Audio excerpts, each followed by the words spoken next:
లైఫ్లో మనకి బోల్డైన ఎంజాయ్మెంట్స్ ఉన్నాయి, కావలసినంత ఎంటర్టైన్మెంట్ ఉంది.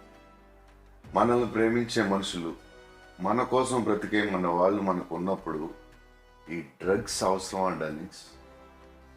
సే నో టు డ్రగ్స్ టుడే.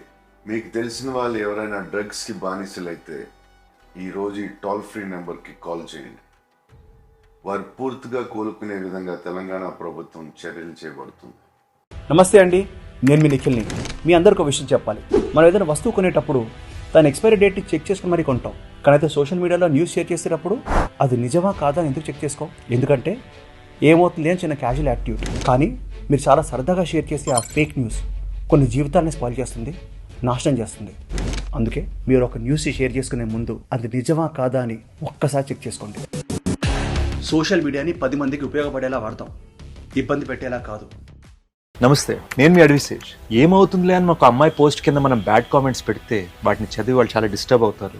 ఏం కాదులే అని మనం ఫేక్ న్యూస్ని షేర్ చేసినా అదే నిజం అని చాలా మంది జనం అనుకుంటారు. సో కాస్త ఆలోచిద్దాం, బాధ్యతగా ఉందాం. ఫేక్ న్యూస్ షేర్ చేయొద్దు, బ్యాడ్ కామెంట్స్ పెట్టద్దు. పోస్ట్ నో ఈవిల్, చెడుని పోస్ట్ చేయొద్దు. సోషల్ మీడియాలో లైక్స్ కోసం, వ్యూస్ కోసం ఫాల్స్ న్యూస్ని స్ప్రెడ్ చేయకండి. ఇవన్నీ కాదని వ్యూస్ కోసం ఇంకొకరిని న్యూస్ చేయకండి. అసత్య ప్రచారాలకు దూరంగా ఉందాం. సమాజ